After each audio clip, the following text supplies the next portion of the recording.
Hello and welcome to the Stephens College program overview of our MFA program. I'm Alexandria Miller. I'm the Director of Financial Aid and also over our graduate and online admissions. And today I have the pleasure of welcoming Dr. Welch, who will be bringing us information about the program and a little bit of a Q&A today so we can help you and inform you about our program and hopefully help you make the choice of your program. Dr. Welch, if you wouldn't mind, go ahead and introducing yourself. Sure. Hello. My name is Rosanne Welch. I am from Cleveland, Ohio, and I wrote television for about 20 years. I now serve on the board of editorial staff for Written By Magazine, which is a magazine of the Writers Guild. You can actually get this online for free, digitally, and I think it's quite a great way to read about some important writers in town, the people that you would like to be. And then I also am the book review editor for the Journal of Screenwriting, which is an international journal of all kinds of academic articles having to do with screenwriting. That's all connected to a conference that I enjoy attending that in fact in 2023 we'll be holding on the campus at Stephens. So we're very excited. In my TV career, I wrote for Beverly Hills 90210, Picket Fences, and a long run on a show called Touched by an Angel.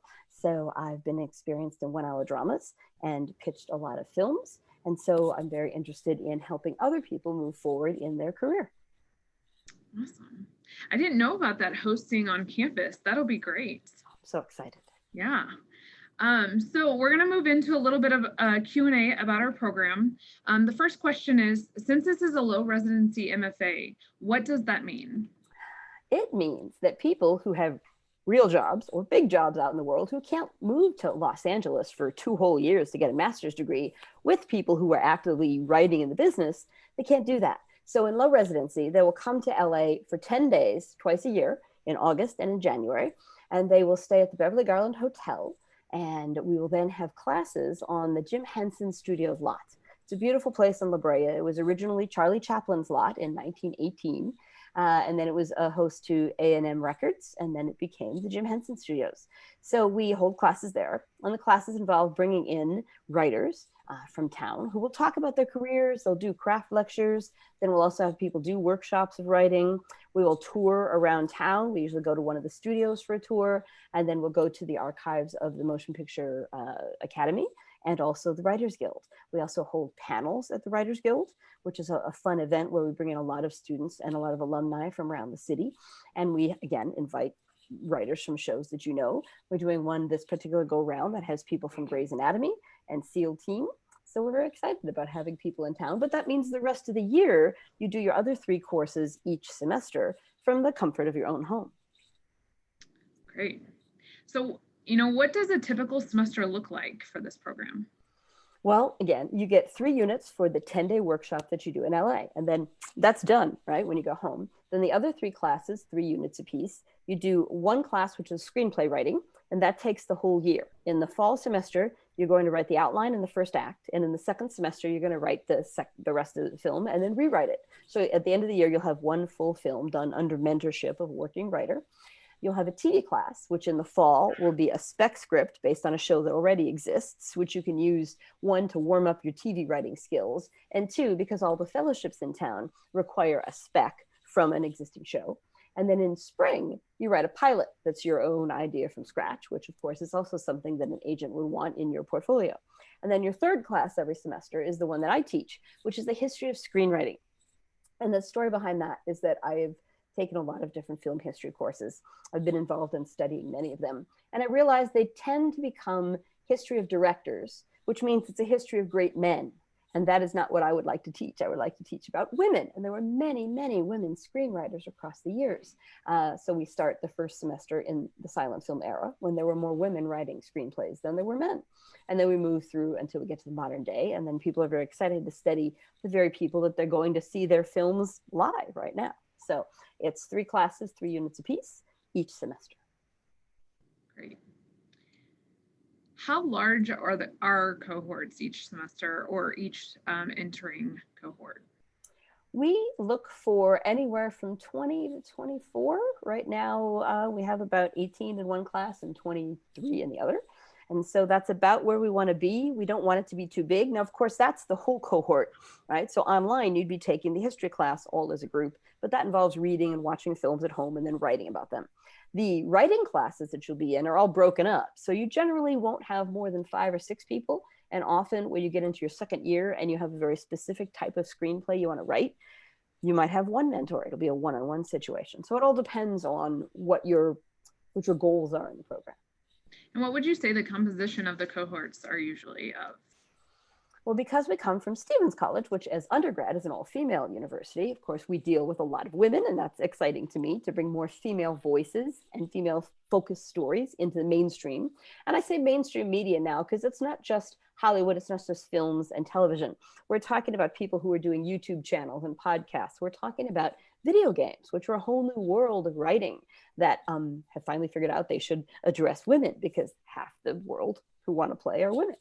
So we're talking about that. So largely they're female-based groups, but we'll probably have anywhere from 4 to 6 guys. And that's because in continuing education, of course, we have to be open to all peoples. And that's great because frankly, if they join our program, it means they're feminists to begin with. So they're open to the idea of telling female stories. So we've had dads who have a couple of daughters and suddenly realize the world is not tuned toward what they need. And so they want to tell stories that will empower their own daughters, right? Or guys who are married to powerful, strong women. So it's really a lovely mix of people with the same goal of becoming better writers and telling better stories. Perfect. So you touched a little bit on this, but what happens during the workshop, in the intensive week while they're there for 10 days?